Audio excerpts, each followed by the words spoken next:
So where are we? Yes, bad habits. I don't think enough is spoken about bad habits online or offline, especially amongst the Muslim community.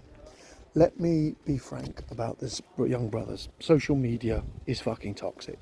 It is borderline soft porn. You know this, I know this. We see the twerking, we see it all. We try to lower our gaze, but it makes it more and more difficult. So I have an advice on the first point of bad habit. Make a conscious record of how much social media you consume. Do that for your first week, my boys. Just write down what's on social media, and if you can't recall how long you're on social media, get an app or get your phone to tell you, because this is a critical point of view. Calculating how much time you are on social media is important to realize how much time you're losing during the day, and you'll be shocked. I mean, I practically work, relatively speaking, on top of my papers. This is me attempting to actually work as a YouTuber, giving mental health and social health, as well as Islamic reminders to Muslim men and women in general, online. And I'm on these apps materials for up to 10 hours a day. And that should give you a terrifying idea. And I'm trying to turn this into a business. Do you understand? I'm operating on and off various apps for 10 hours a day. That's huge. I'm thinking about reducing how much I'm consuming, and realistically, I'm doing this solely as a business model. Now, if you don't have a goal in mind when you're on social media, you're not hyper focused on what you're doing, it can really eat up your time. And I have alarms set on my phone to remind me to get off this app and go read Quran. Outside of my 5 daily prayers and reading Quran, I have to get off this app. I really do. And whether it's YouTube, whether it's Instagram, whether it's TikTok, but I'm doing it in a business model kind of way. And consuming more than my 10 hours a day is astronomical. And as I said, I'm trying to attempt to build a business. Second point I want to make. Now, no Muslim likes to talk about this, but any Muslim boy over the age of 20 has engaged, seen, or been a part of pornography. It is absolutely fucking prolific. I don't have many Middle Eastern people on my app, let's be honest about this.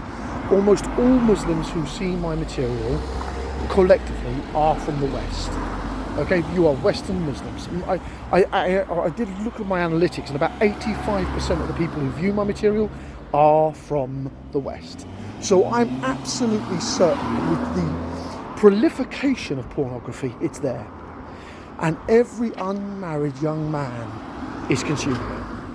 And you're doing that because social media has turned into soft porn. So they're like two peas in a pod when you look at the problems involving them. First, social media distracts you away from the Quran, it distracts you away from the deen, it distracts you entirely, even if you're trying to use it as a business model. And then there is, because of the twerking, because of the nakedness of young, dirty women, etc., and all the fitna that comes with the Western world. Then you come towards point number 3, and this ties in with what I said yesterday. Sleep. You see, porn and social media directly interfere with your sleep. And I cannot stress how incredibly important sleep is. Bad sleeping habits are a key knock-on effect of your ability to restart the very nature of what you is. Because if you're not in physical bed for about 10 hours, so let's say you get up at 6 in the morning because you want to do Yahya's early morning routine, get your life order, get your stuff sorted. Relaying back to my previous video, you want to be in bed by 8 o'clock, not 10 o'clock, because 10 o'clock is the right, is technically the right hours, but you're not sleeping those 8 hours. You want to be sleeping at least, you want to be in bed at least 10 hours. No phone, no distractions. Maybe have the Quran playing in the background with the light off to let Allah subhanahu and our Prophet Muhammad's words soothe you so as you sleep, if you can. So I mean, that's the third point. Pornography is disgusting. Sleeping habits, absolutely vile. Fourth point. Now this bad habit is one of unbelievable treachery. You are not exercising enough. I am deadly serious. You are not exercising anywhere near enough. You are not going out enough. No one is. In this modern society, I'm nowhere near exercising enough. And I dedicate at least 20 to 30 minutes a day. And I'm genuinely not. For a man at my size, my build, for an ex-cyclist, ex-swimmer, You know, I've got, I don't boast, but I've got medals at home from my swimming career, so I'm nowhere near exercising enough.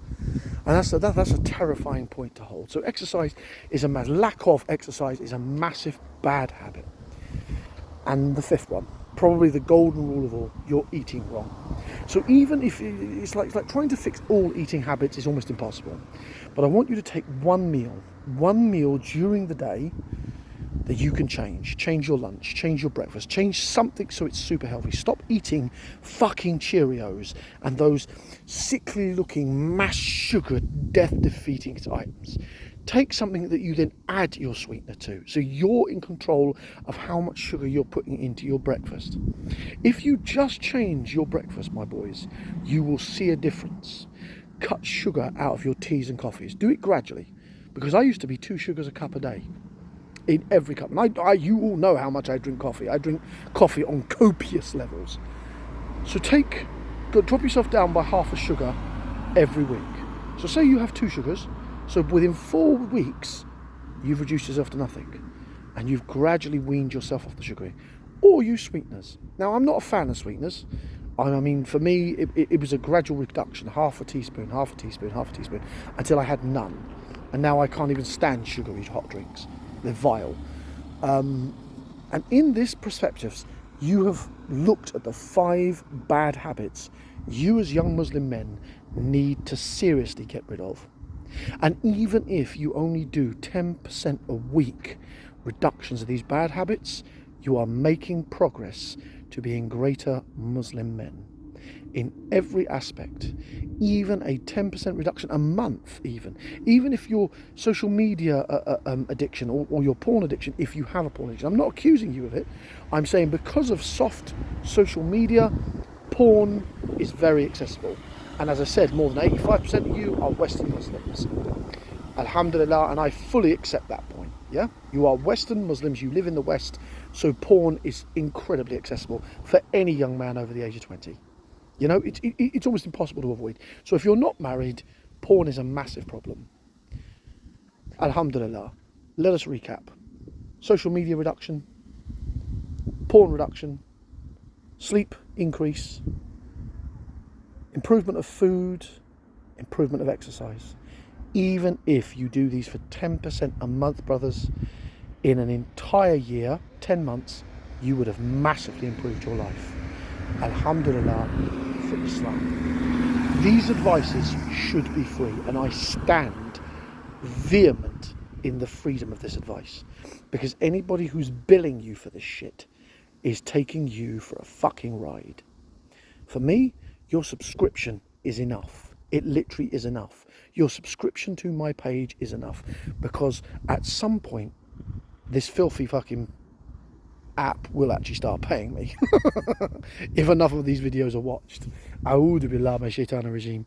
Getting those 4,000 watched hours is a lot harder than people think it is, but it is worth it, because from there it's a stepping stone going up. Assalamu alaikum wa rahmatullahi wa barakatuh. It's a pleasure, and I must say I do enjoy this.